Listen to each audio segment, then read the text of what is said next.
अस्सलाम वालेकुम everyone, this is me Akbar. Hope सब लोग ठीक होंगे। मेरी वीडियोस आपको पसंद आ रही होंगी। जैसे कि हम लोग बना रहे थे एजुकेशन 301 के इंपॉर्टेंट नोट्स, यानी लेक्चर वाइज हम चाह रहे थे हर लेक्चर से हम इंपॉर्टेंट पॉइंट्स उठा रहे थे। एक सेपरेट नोट थे मेरे पास, तो उन पर मैं वीडियो बना रही थी। लेक्चर नंबर 4 तक हम कंप्लीट कर चुके थे। आज हम लेक्चर नंबर 5 से स्टार्ट करेंगे और मैं कोशिश करूंगी लेक्चर नंबर 8 तक कंप्लीट हो जाए। तो चलिए जी, अपनी वीडियो को शुरू करते हैं। लेक्चर नंबर 5 है जी, conceptual change, learning theories and modelling process. अच्छा, ये आपका टॉपिक था। इसमें इंपॉर्टेंट हम लोग जो उठा रहे हैं वो एमसीक्यूज शॉर्ट और लॉन्ग वाइज हैं। जो एक लाइन का है वो आपका एमसीक्यूज चल रहा है, अदरवाइज जो शॉर्ट और लॉन्ग है उनमें भी आपके एमसीक्यूज बने। सो ये काफ़ी इंपॉर्टेंट चीज़ें थी। तो चलिए वीडियो को शुरू करते हैं। पहला पॉइंट है हमारे पास, even student who have been well trained and who exhibit all the sign of success typically do not display an adequate understanding of the material and concept with which they have been working। अच्छा, ये हम लोग पीछे भी देख चुके हैं, lesson number 4 पे देख चुके हैं। हार्वर्ड गार्डनर ने कहा था कि वो बच्चे जो अच्छे तरीके से ट्रेंड होते हैं और वो जब वो सक्सेस, हर बात में वो सक्सेस ले लेते हैं, इसका ये मतलब नहीं है कि वो हर चीज़ को, हर मटेरियल को एक अच्छे तरीके से अडॉप्ट कर रहे हैं, उन्हें उन पर हर कॉन्सेप्ट क्लियर है जिस पर वो काम कर रहे हैं। इसके बाद था जी teacher growth. What is teacher growth? Teacher growth में हमारे पास है जी, teacher growth is also a conceptual change. याद रखिएगा, टीचर ग्रोथ जो होती है वो कॉन्सेप्चुअल चेंजेस होती हैं, मतलब उनमें कॉन्सेप्चुअल चेंज आता है। अगर हम इसके फार्मूले की बात करते हैं तो हम देखेंगे knowledge plus experience plus reflection is equal to growth. अब टीचर की ग्रोथ कैसे होगी? जब उसे नॉलेज होगा, नॉलेज के साथ साथ उसका एक्सपीरियंस भी होगा। जब वो दिखाएगी, अपनी टीचिंग के प्रोसेस पे जाएगी तो रिफ्लेक्ट करेगी अपने नॉलेज को, तो इस तरह टीचर के अंदर ग्रोथ पैदा होती है, मतलब वो ज़्यादा अच्छे तरीके से पढ़ा सकेगी। इसके बाद जी हम लोगों ने देखा much human behaviour is learn by observing the behaviour of others. अब ये एल्बर्ट बैंड्रा थे 1978। इन्होंने कहा था कि बहुत ज़्यादा इंसान के जो रवैये होते हैं वो दूसरों से सीख के वो अपनाता है। There are few things that can be learned by observing others। अच्छा, हमने जब ये बात की तो एल्बर्ट बैंड्रा ने कहा था, आपने उसने थ्योरी दी थी, मॉडलिंग बताए थे, तो हम देखते हैं जी उसके नज़दीक क्या तीन चीज़ें इंपॉर्टेंट थी। सबसे पहले उसने बताया जी लर्निंग ऑब्जर्वेशनल हो सकती है। दूसरी लर्निंग उसने बनाई कि इनहिबिटरी इफेक्ट्स हो सकते हैं। तीसरी है डिस इनहिबिटरी इफेक्ट्स। अब हम देखते हैं मॉडलिंग प्रोसेस बेसिकली है क्या। चार इंपॉर्टेंट प्रोसेस होते हैं जी मॉडलिंग के अंदर, और इन पर रिसर्चेस भी की गई। अब वो मॉडलिंग प्रोसेस हैं क्या क्या? अटेंशन, याद रखिएगा, 4 इंपॉर्टेंट मॉडलिंग प्रोसेस हैं। ये काफ़ी इंपॉर्टेंट था तो हम इसे देख लेते हैं दोबारा से। There are 4 important modelling process and research has established these modelling process. These are attention, retention, production and motivation. अब हम वन बाय वन देखते जाएंगे कि अटेंशन बेसिकली है क्या। In order to learn, you may need to be paying attention. Yani you need to be paying attention. Anything that distracts your attention is going to have a negative effect on observation learning. If the model interesting or there is a novel aspect to the situation, you are far more likely to dedicate your full attention to learning. अब कहा ये गया कि देखिए, पढ़ने के नज़दीक या लर्निंग के अंदर अटेंशन एक बहुत इंपॉर्टेंट रोल है, प्ले करती है। जब भी किसी चीज़ को समझना हो तो उसके लिए ज़रूरी है कि अटेंशन होनी चाहिए। कोई भी चीज़ जो आपके अटेंशन को डिस्ट्रैक्ट करती है तो उस नतीजे में आपके ऑब्जर्वेशन पर काफ़ी नेगेटिव इफेक्ट्स प्रोड्यूस होते हैं। अगर हम बात करते हैं ना एक अच्छे से नावल की जो आपको पसंद है और नावल लिखने वाले ने एक बेहतरीन सिचुएशन का इंतखाब किया, तो आपको ज़्यादा मज़ा आएगा बनिस्बत उसके जिसमें एक लेंथी पूरी डिस्कशन दी गई हो नावल में। उसकी निस्बत आपको वो नावल ज़्यादा अच्छा लगेगा जिसमें एक बेहतरीन टू द पॉइंट सिचुएशन मिल रही हैं, तो आप अटेंशन भी देंगे उस चीज़ पर। सेकेंड पॉइंट है जी retention. The ability to store information is also an important part of the learning process। सबसे पहले आपने देनी थी अटेंशन। अटेंशन के फौरन बाद आता है जी रिटेंशन। अब रिटेंशन क्या है? वो एबिलिटी जिसके नतीजे में इंसान अपने दिमाग में जो चीज़ें वो देख रहा होता है उसे स्टोर करता है, यानी वो इन्फॉर्मेशन जो उसने ली होती है उसे स्टोर करता है। The ability to store information is also an important part of the learning process. Retention can be affected by a number of factors, but the ability to pull up information later and act on it's a vital to observation learning। इसके बाद है जी production. Production की तरफ चलते हैं। जब हमने बात की थी ना कि अटेंशन की, एक इंसान अटेंशन देता है लर्निंग के थ्रू, फिर वो उसे रिटेन करता है इंफॉर्मेशन को, जिस चीज़ पर उसने अटेंशन या जिस चीज़ पे उसने फोकस किया उससे फिर वो रिटेन करता है, यानी कि वो इंफॉर्मेशन वो रिटेन करता है। इसके बाद होता है जी एक इम्पॉर्टेंट काम, यानी कि उस जो चीज़ उसने हासिल की होती है उसे वो परफॉर्म करता है थ्रू हिज बिहेवियर। तो जो उसने वो सब देखा होता है वो अपने बिहेवियर के अंदर मॉडिफिकेशन लाता है और वो फिर सामने लाता है हर उस इंफॉर्मेशन को जो उसने गेन की होती है। इसके बाद वो प्रैक्टिस करता है, तो इस तरह उसके अंदर इम्प्रूवमेंट भी आना शुरू हो जाती है और वो एक स्किल को अचीव कर लेता है। इसके बाद है motivation. Fully, in order for observational learning to be successful, you have to be motivated to imitate the behavior that has been modeled. Reinforcement and punishment play an important role in motivation. Last में हमारे पास आता है जी motivation. जब हम पूरा observation level को देख लेते हैं, यानी इस पूरे मॉडल को हमने देख लिया, हमने अटेंशन दे दी, रिटेंशन भी हो गई, प्रोडक्शन भी हो गई, इन द एंड अगर आपके पास एक अच्छा नतीजा आया तो आप मोटिवेट हुए, आपने कहा ओके फाइन, ये ठीक है, इससे हम मजीद मैं आगे बढ़ाऊंगा। अच्छा, इसके अंदर दो इंपॉर्टेंट चीज़ हैं, रीइंफोर्समेंट और पनिशमेंट। तो ये दोनों बहुत ज़्यादा इंपॉर्टेंट रोल प्रोड्यूस करती हैं जी, या प्ले करती हैं मोटिवेशन के अंदर। तो ये था जी लेसन नंबर 5। चलते हैं जी लेसन नंबर 6 की तरफ। होप्स आपको समझ आया होगा। आगे बढ़ने से पहले काइंडली मेरे चैनल को लाइक और सब्सक्राइब जरूर कर दीजिएगा और बेल आइकन को भी लाजमी प्रेस कीजिएगा ताकि मेरे आने वाली वीडियोस की नोटिफिकेशन आपको मिल सके। Learning of children and perspective on instructional decision making, lesson number 6 है। अच्छा, इसके सबसे पहले हमारे पास एब्रीवेशन आ जाती है। एब्रीवेशन आपकी काफ़ी ज़्यादा गाइस इंपॉर्टेंट है, तो याद रखिएगा हर एब्रीवेशन को आपने बिल्कुल यूँ समझ लें कि हिफ्ज़ कर लेना, क्योंकि ये आप लोगों के एमसीक्यूज़ में काफ़ी ज़्यादा आती हैं। ZPD, पहली ऑब्जर्वेशन है जी ZPD। ZPD stand for zone of proximal development. हम आगे चल के देखेंगे कि इस जोन ऑफ प्रॉक्सिमल डेवलपमेंट में होता क्या है, बट सबसे पहले हम एब्रीवेशन देख लेते हैं, जोन ऑफ प्रॉक्सिमल डेवलपमेंट। इसके बाद हमारे पास एक साइकोलॉजिस्ट आते हैं जी, वाइगोर्स्काय। वाइगोर्स्काय कौन थे? वो एक रशियन साइकोलॉजिस्ट थे। याद रखिएगा, वाइगोर्स्काय जो थे वो रशियन साइकोलॉजिस्ट थे और उनका बहुत ज़्यादा काम है सोशल कंस्ट्रक्टिविज्म थ्योरीज पर। उन्होंने थ्योरीज बताई कि प्रायर लर्निंग क्या होता है, सोशल कॉन्टेक्स्ट क्या है। उसने उसने उस नतीजे में उसने 4 मेजर आइडियाज़ दिए थे। अब वो 4 मेजर आइडियाज़ क्या हैं? ये वो आइडियाज़ हैं जिन्होंने एजुकेशन की दुनिया में काफ़ी तहलका मचाया था। सो वाइगोर्स्काय का एक समझ लें एक बहुत अहम किरदार है एजुकेशन के अंदर। Children construct their own knowledge. अब बच्चे जो होते हैं वो अपना नॉलेज खुद बनाते हैं। लैंग्वेज जो होती है, उसने दूसरी बात ये कही कि language play an important role in child's learning. ज़ुबान बच्चे के समझने के पर एक बहुत इम्पॉर्टेंट रोल प्ले करती है, या यूँ कह ले कि ज़ुबान जो होती है बहुत अहम किरदार अदा करती है बच्चे के समझाने के लिए। अगर अब एक बच्चा है जिसे उर्दू आती है, जिसे इंग्लिश का नहीं पता, आप उसके सामने इंग्लिश में बात करना चाहिए, उसे कुछ समझ नहीं आएगा कि क्या हुआ। So language play an important role in child's learning. Learning can lead development. अब जब वो उसे इल्म हासिल हो गया तो वो उसके अंदर डेवलपमेंट प्रोड्यूस करेगा। Learning development can not be separated from social contact in which it occur. Last point इसने बहुत इंपॉर्टेंट बताया। इसने कहा देखें, लर्निंग और जो डेवलपमेंट है ये दोनों सेपरेट नहीं हो सकते।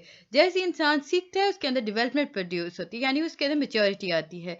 आहिस्ता आहिस्ता वो कदम बढ़ाना शुरू करेगा। अगर एक बच्चा सीख रहा है पहला कदम उठाना, जैसे उसे पता चलेगा ओके इससे पहला कदम उठाते हैं और सेकंड कदम की तरफ बढ़ेगा, तो हम कहेंगे कि हम क्या कहेंगे, वाइगोट्स्काय ने कहा था कि लर्निंग और डेवलपमेंट जो होती है वो सेपरेट नहीं होती और इसके अंदर सोशल कॉन्टेक्स्ट बहुत इम्पोर्टेंट काम करता है। इसके बाद है जी language is basically a developmental tool. ये आपका एमसीक्यूज है जी। लैंग्वेज क्या है? लैंग्वेज डेवलपमेंटल टूल है। अगर आपके पास नोट आता है ना व्हाट इज लैंग्वेज, तो आप लिखेंगे जी write note on language, brief note on a language. अब क्योंकि पेपर पैटर्न चेंज हो गया, आप 2 लॉन्ग क्वेश्चन होंगे उसमें से एक आपने करना होगा, तो आप सिंपल लिख लीजिए language is basically a development tool. फिर आप उसके बाद बताएंगे language play an important role in the development of child, in the development of behaviour. So ये सारी बातें आप लिख सकते हैं जो चीज़ें मैं अभी आपको बता रही हूँ। अभी जब शुरू में हमने बात की थी एब्रीवेशन की ZPD यानी जोन ऑफ प्रॉक्सिमल डेवलपमेंट, तो अब हम देखते हैं कि zone of proximal development basically है क्या। The gap between actual and potential level of a child is zone of proximal development. Vygotsky is very famous for this concept of his theory. अब जब वाइगॉट्स्का ने थ्योरी दी थी, उसने कहा था कि अब बच्चा अपनी नॉलेज खुद प्रोड्यूस करता है, यानी कि खुद कंस्ट्रक्ट करता है। अब जो गैप होता है ना एक्चुअल और पोटेंशियल, यानी कि एक हकीकत और एक जो चीज़ वो उसके अंदर ताकत रखी हुई होती है, उसके अंदर जो गैप होता है ना दोनों चीज़ों को मिलने से, उसको हम कहते हैं जोन ऑफ प्रॉक्सिमल डेवलपमेंट। वाइगॉट्स्का जो था वो काफ़ी फेमस हुआ इस कॉन्सेप्ट के अकॉर्डिंग। इसके बाद है जी actual level is the initial level of child's learning. अब उसने क्या कहा जोन ऑफ प्रॉक्सिमल डेवलपमेंट के अकॉर्डिंग, उसने कहा जो एक्चुअल लेवल है ना वो बच्चे का इनिशियल लेवल यानी पहला स्टेप है लर्निंग को लेकर। पोटेंशियल लेवल हमने जब बात की थी ना कि gap between actual and potential level, तो हम अब बात करते हैं जी एक्चुअल लेवल बेसिकली क्या है। एक्चुअल लेवल है जी intentional initial level of a child's learning, और पोटेंशियल लेवल है जी is a level where child can stand. ये वो लेवल है जहाँ चाइल्ड कैन स्टैंड यानी वो कर सकता है। एक होना और करने के दरमियान जो गैप बेसिकली होता है उसे हम कहते हैं zone of proximal development. The potential level is usually one step ahead the actual level. ये actual level से एक step आगे क्या होता है? If student is at the actual level, he has the potential to come up to the potential level. अगर एक student है जिसके पास actual level है, तो उसके अंदर ये potential है कि वो potential level की तरफ बढ़ सके, यानी उसके अंदर एक काबिलियत है। हम बेसिकली बात कर सकते हैं कि काबिलियत एक बच्चे के अंदर कितनी है और कितना उस पर वो कर सकता है, उसे हम कहेंगे potential level। 7 पॉइंट पे आपके पास है जी the important role here is of the teacher. If the teacher help the student he she can reach the potential level very easily. अब पोटेंशियल लेवल पे पहुंचने के लिए बच्चा क्या कर सकता है, यहाँ अगर हम बात करते हैं टीचर की तो हम कहेंगे कि बहुत इंपॉर्टेंट रोल प्ले करती है टीचर। इस बात पे अगर वो टीचर बच्चे की हेल्प करती है तो बच्चा बहुत आसानी से पोटेंशियल लेवल तक पहुंच सकता है। अब टीचर हेल्प करेगी स्टूडेंट को at actual level of learning और at the first level of any learning. It is easier for student to go one step ahead of that level. इसके बाद है जी perspective on instructional decision making. इसके अंदर हमारे पास 3 perspective हैं जी। Perspective आपके काफ़ी इंपॉर्टेंट हैं, तो इनके सिंपल नाम याद रखिए, क्योंकि आपके जितने पेपर्स हैं मैंने काफ़ी रिसर्च किया था तो उनमें सिर्फ पूछा गया था कि कितने पर्सपेक्टिव हैं और उनके नाम क्या हैं। तो ये आपके थ्री मार्क्स के क्वेश्चन हैं। डेवलपमेंटल पर्सपेक्टिव फर्स्ट है जी, सेकंड है बिहेवियर पर्सपेक्टिव, थर्ड है कॉग्निटिव पर्सपेक्टिव। अब हमने जब वाइगॉट्स्का की बात की थी उसके बाद हमने उसके साथ ही हमारे पास एक और साइकोलॉजिस्ट आता है जिसका नाम है जी पिगेट। पिगेट और Vygotsky are the key people who develop theories. अब किन्होंने थ्योरीज बनाई थी? वाइगॉट्स्का और पिगेट ने। हम लोग थ्योरीज उनकी देख रहे हैं, उनके कॉन्सेप्ट देख रहे हैं। वाइगॉट्स्का का ऑल्सो आपको समझ आ गया होगा कि उसने क्या क्या बात की थी। उसने एक्चुअल लेवल और पोटेंशियल लेवल के बारे में बात की थी, उसने सारी वो थ्योरी का दिया था। अब हम देखते हैं पिगेट ने बेसिकली क्या किया था। If followed by his theory, अगर हम उसकी थ्योरी देखते हैं, we will say that a child learn by himself. अब उसने भी यही कहा कि देखें बच्चा जो होता है वो खुद से सीखता है। बहुत सारी इनकी एक जैसी बातें होंगी, हम आगे चलकर देखते जाएंगे। जैसे कि वाइगॉट्स्का ने कहा था कि बच्चा खुद से सीखता है, इसी तरह पिगेट ने भी कहा कि बच्चा खुद से सीखता है। अब उसने कैसे प्रूव किया? उसने एक्सपेरिमेंट किया। उसने कहा कि बच्चा मुख्तलिफ चीज़ों से सीखता है और उसे मुख्तलिफ एक्सपेरिमेंट होते हैं जिनके नतीजे में वो उसे इल्म हासिल होता है, उसे पता चलता है कि ओके ये ठीक है ये गलत है। पिगेट्स पर्सपेक्टिव स्टेज वाइज। अब आपके पास ये स्टेजेस आ जाती हैं। पिगेट ने कहा कि देखिए बच्चा जो होता है ना वो स्टेज वाइज सीखता है। वाइगॉट्स्का ने भी तो कहा था कि बच्चा सीखता है, बट उसने ये नहीं कहा था कि स्टेज वाइज सीखेगा। लेकिन पिगेट्स के आगे नज़दीक जो होता है बच्चा स्टेज वाइज सीखता है।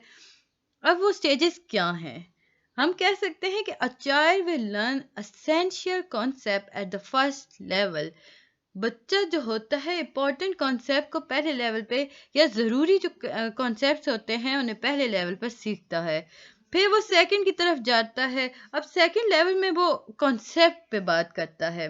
फिर मतलब अगर हम बात करते हैं ना कॉन्सेप्ट अकॉर्डिंग क्या हुआ, when a child born he learn to sit at the first level. अब उसने कहा देखें, अगर मैं इस बात को प्रूव करता हूँ तो मैं कहता हूँ कि जब बच्चा पैदा होता है तो वो सबसे पहले ही बैठने का तरीका सीखता है कि कैसे बैठना है। उसके बाद वो सीखेगा कि चलना कैसे है, या यूं कह लें कि फिर उसके फौरन बाद यानी सेकंड लेवल पर उसके मसल्स जो होंगे वो इतने स्ट्रॉन्ग हो जाएंगे और वो रेंगना शुरू कर देगा। अब ये सेकंड स्टेप था। इसके बाद यानी थर्ड स्टेप की तरफ अगर बढ़ता है तो उसके मजीद स्ट्रॉन्गर होंगे और वो चलना स्टार्ट कर देगा। वाइगॉट्स्का ने कहा था कि बच्चा सीखता है पहला कदम कैसे उठाना है और फिर वो चलना शुरू कर देता है। बट जैसे ही पिगेट के पास आया तो पिगेट ने कहा नहीं जी, पहले वो बैठना सीखता है। जब वो बैठ जाता है फिर आहिस्ता आहिस्ता उसके मसल्स में डेवलपमेंट होती है और वो स्ट्रॉन्ग होना शुरू होते हैं तो वो क्रॉलिंग स्टार्ट कर देता है। फिर आहिस्ता आहिस्ता मजीद स्ट्रॉन्ग होते हैं तो वो चलना शुरू कर देगा। फिर इसके बाद अगर इससे भी ज़्यादा स्ट्रॉन्ग होते हैं, आहिस्ता आहिस्ता स्ट्रॉन्ग होंगे ना मसल्स, तो वो रनिंग स्टार्ट कर देगा। There are linear stages of learning that at a particular stage a child will learn this thing and second at the next level. अब वाइगॉट्स्की की थ्योरी क्या थी? होप्स आपको समझ आया होगा कि पिगेट और वाइगॉट्स्की की थ्योरीज में क्या डिफरेंस है। अदरवाइज आपका क्वेश्चन आ जाता है ना, Piaget differentiate between Piaget theories and Vygotsky theory. तो आप पिगेट थ्योरी में आप ये सारी बात लिखेंगे। अब हम वाइगॉट्स्की की थ्योरी देख लेते हैं, ये अकॉर्डिंग टू डिफरेंस हम बात कर रहे हैं। Vygotsky also said that a child constructs his own knowledge. Vygotsky ने भी यही कहा था, क्योंकि हम शुरू से देख रहे हैं कि बच्चा खुद से अपनी नॉलेज को कंस्ट्रक्ट करता है। But according to him social context is very important. उसके नज़दीक सोशल कॉन्टेक्स्ट काफ़ी इंपॉर्टेंट था लर्निंग को लेकर। यहाँ पर पिगेट्स ने कहा नहीं जी, मसल सारा काम कर रहे हैं, वो स्ट्रांग होंगे वो बैठेगा, वो स्ट्रांग होंगे तो वो चलेगा, वो स्ट्रांग होंगे तो वो भागेगा। बट यहाँ उसने कहा कि देखें, यहाँ पे ना लर्निंग पर सोशल कॉन्टेक्स्ट काफ़ी ज़्यादा असर करते हैं। He says that it is not linear process that a child must learn stage wise. उसने कहा ये ज़रूरी नहीं है कि बच्चा जो है वो स्टेज वाइज ही काम करे। तो इससे हमें ये भी पता चला कि पिगेट्स ने थ्योरी पहले दी थी, वाइगॉट्स्की ने उसके बाद थ्योरी दी। उसने कहा ज़रूरी नहीं है कि बच्चा लीनियर प्रोसेस के थ्रू सीखे, यानी कि वो स्टेज वाइज ही चले। अगर उसका सोशल कॉन्टेक्स्ट काफ़ी ज़्यादा इनरिच है तो उसका मतलब ये हुआ कि वो सोशल एनवायरनमेंट में काफ़ी जल्दी सीख जाएगा। If a child's social context is so enriched, then he can learn many things through his social environment. Whenever I will teach the student according to Vygotsky theory, I will first try to judge their prior knowledge. Unless I don't know that where the students stand, I can't help them in development and learning. अब last में आके ना आपसे आपकी क्योंकि आपके question ऐसे बनते हैं ना कि आप बताएं जी, आप बच्चे को किस अंदाज में पढ़ाना बेहतर समझते हैं, according to Piaget's theory, according to Vygotsky theory. तो आप पिगेट्स थ्योरी का भी यही आंसर देंगे और वाइगॉट्स्की थ्योरी का भी यही आंसर देंगे। और इन द एंड आप कहेंगे कि अगर मैं पढ़ाना चाहता हूँ स्टूडेंट को अकॉर्डिंग टू वाइगॉट्स्की थ्योरी, तो मुझे सबसे पहले जज करना पड़ेगा उनके प्रायर नॉलेज क्या है। मुझे इस बात से कोई फ़र्क नहीं पड़ता बच्चा कहाँ खड़ा है, यानी बच्चे के कितनी अंदर पोटेंशियल है, यानी वो कितना नॉलेज रख सकता है, उसकी एनवायरनमेंट कैसी है, या उसने कितना सीखा है। I can't help them in development. अब वाइगॉट्स्की थ्योरी के अकॉर्डिंग मैं उस बच्चे की डेवलपमेंट में कोई हेल्प नहीं कर सकता, ना ही उसकी लर्निंग में कर सकता हूँ। अब मेरे नज़दीक है ओके फाइन, उसे पता है तो उसे पता होना चाहिए, ये उसका मसला है ना कि मेरा। लेसन नंबर 7 है जी, kind of knowledge and assumption of teacher.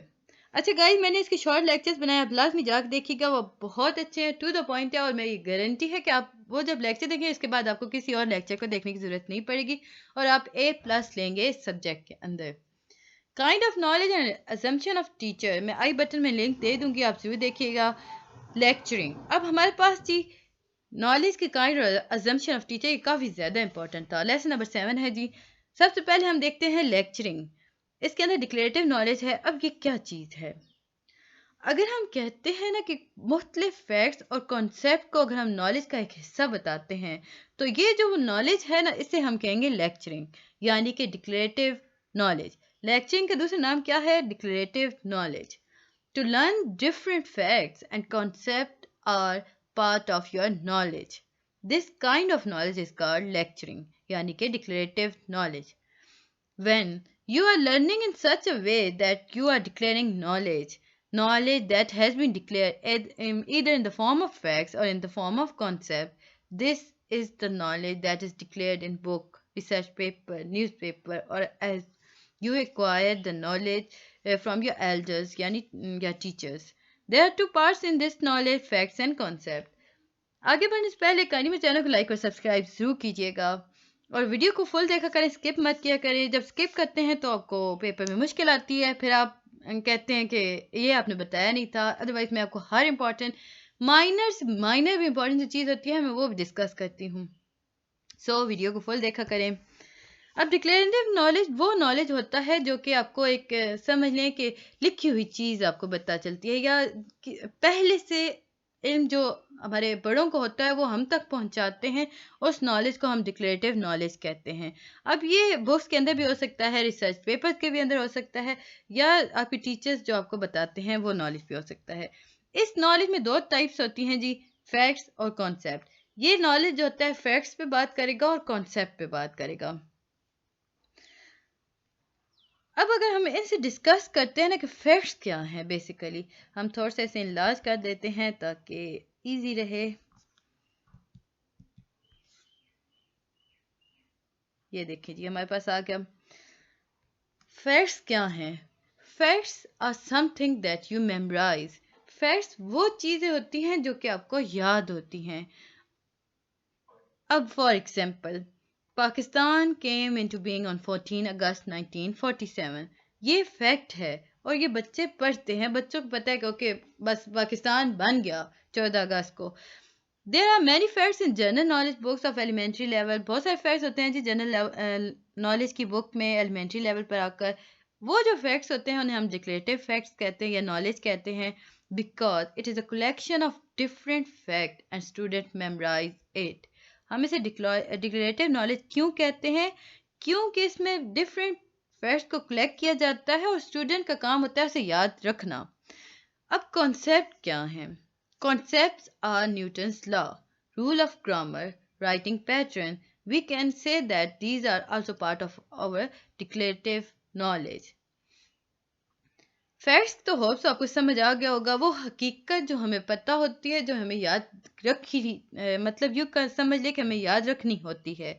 Concept क्या होते हैं?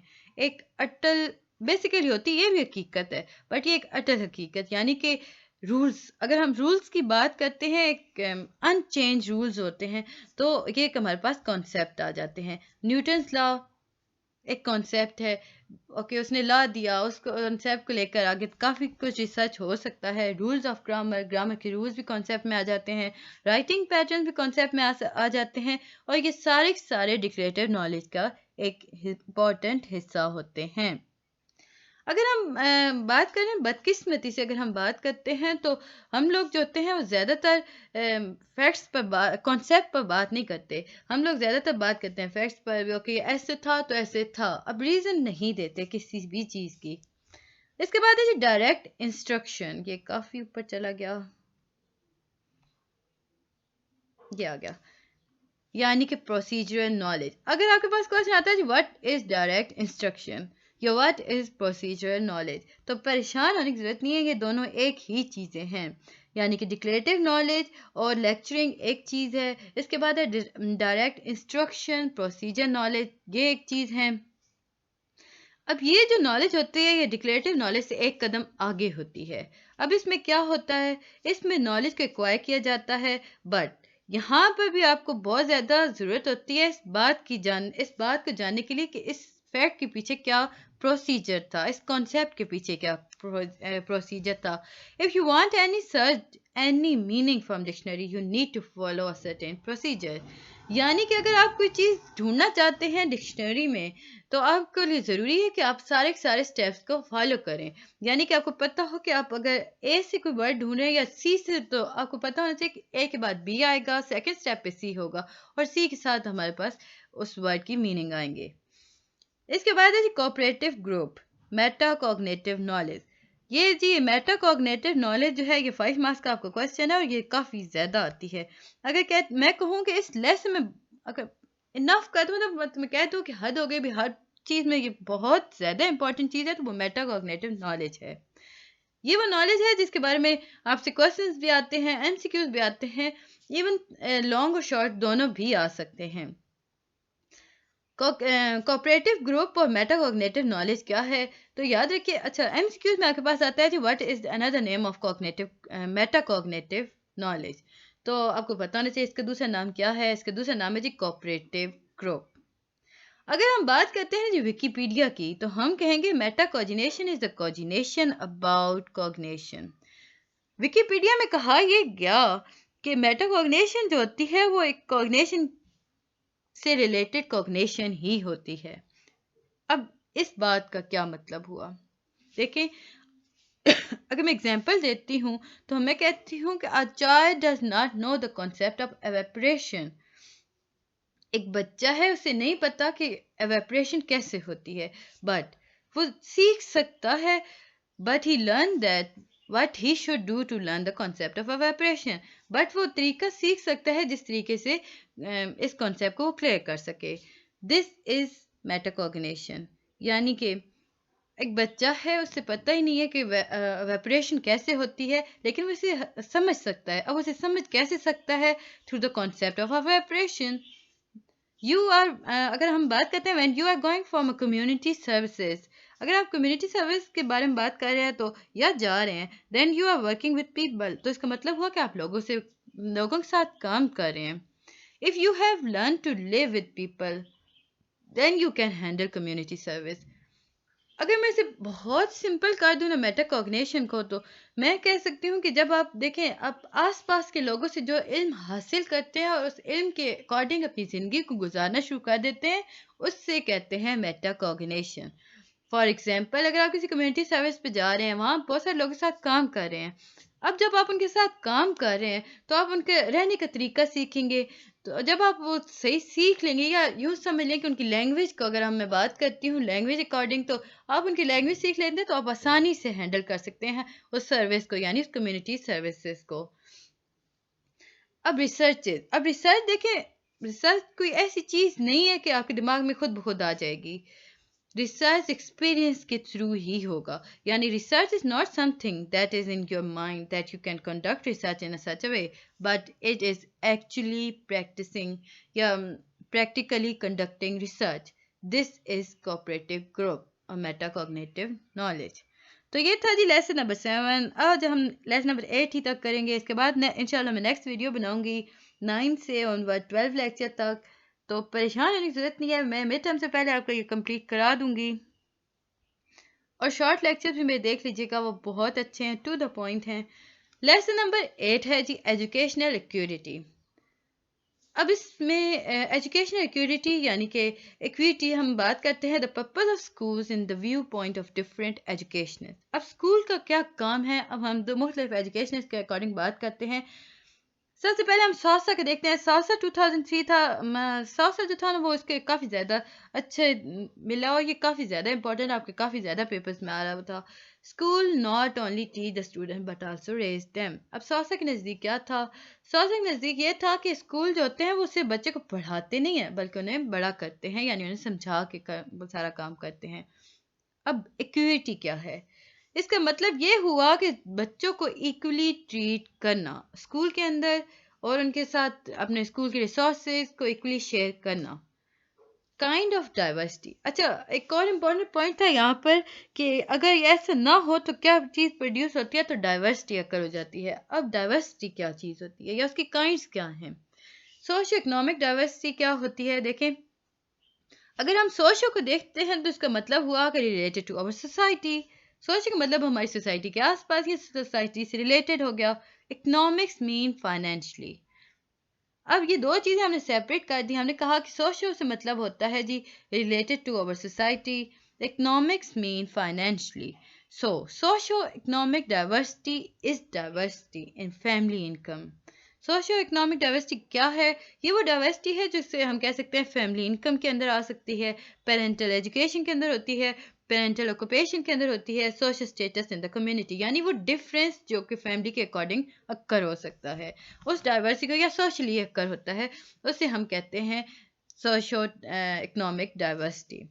अब इसमें फैमिली इनकम की भी बात हो सकती है। आपके किसी के पेरेंट्स कुछ कम पढ़े होते हैं, किसी की मदर कम पढ़ी होती है, फादर कम पढ़े हुए होते हैं, मतलब उनके पास नॉलेज कम होती है। किसी के ऑक्यूपेशन पेरेंट्स के डिफरेंट होते हैं, कोई लैंडलॉर्ड होगा, कोई ऐसी फार्मर होगा। सो ये सारी चीज़ें, ये डिफरेंस आ गए, सोशल स्टेटस चेंज होते हैं कम्युनिटी के अंदर, तो इससे हम कहते हैं जी सोशो इकोनॉमिक डाइवर्सिटी। इसके बाद आ जाती है जी physical diversity. Element of physical diversity are, अब फिजिकल डाइवर्सिटी किस किस्म की हो सकती है? एज, फिजिकल एट्रीब्यूट, इम्पेयरमेंट और डिसेबिलिटीज। इसके बाद जी हम देखते हैं कि एज, बेसिकली एज में कैसे आएगी डाइवर्सिटी। देखें, हर क्लास में हर मतलब एक कल्चर में डिफरेंट एज के स्टूडेंट्स होते हैं या बच्चे होते हैं। तो हम कह सकते हैं चिल्ड्रन में वेरी इन देयर एज, ये वेरी करते हैं जी एजेस के अंदर। फिजिकल एट्रीब्यूट, अब देखिए किसी अब एक क्लास में अगर हम लेते हैं तो मुख्तलिफ उम्र के बच्चे भी आ सकते हैं उस क्लास में।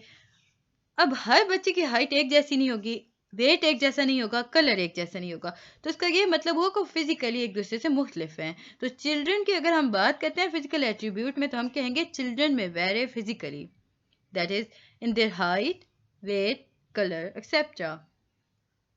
अब इम्पेयरमेंट और डिसेबिलिटीज क्या होती हैं?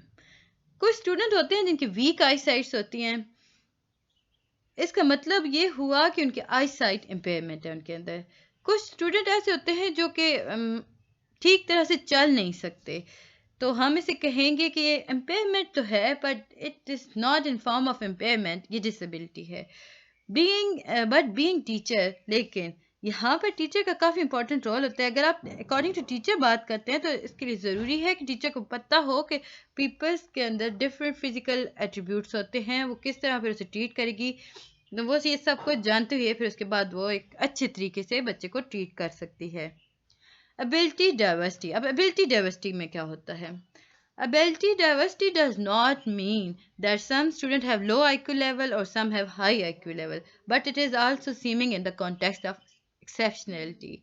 अब एबिलिटी जो होती है इसका ये मतलब नहीं है कि एबिलिटी डाइवर्सिटी में स्टूडेंट के लो लेवल है, आईक्यू लेवल है, किसी का हाई हो गया, बट इसका ये मतलब हुआ कि वो एक उसके पास एक एक्स्ट्रा चीज़ है। हम ये नहीं कहेंगे कि एक स्टूडेंट बहुत नालायक है, एक बहुत लायक है। हम कहेंगे जो लायक है उसके पास एक एक्सेप्शनैलिटी है, यानी कि बस एक एक्स्ट्रा खसूसियत है, कोई चीज़ है जो एक्सेप्शनल है।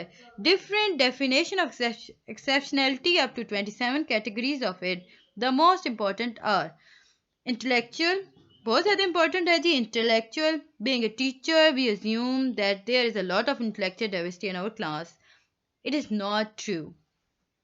अब टीचर की अगर हम बात करते हैं, टीचर अगर हम टीचर हैं तो हम एज्यूम करेंगे कि बहुत सारी इंटेलेक्चुअल डाइवर्सिटी हैं जी क्लास के अंदर। ये ठीक नहीं है, because people have different experiences. बच्चों के अंदर डिफरेंट एक्सपीरियंस हैं। IQ level is not much diverse. We say that these student are of high IQ level and others are low IQ levels. तो यहाँ तक जी आपको होप्स तो समझ आ गया होगा। मैं इसकी एक और वीडियो बनाती हूँ, होप्स आपको समझ आया होगा। मिलते हैं जी नेक्स्ट वीडियो में, तब तक के लिए अल्लाह हाफिज़।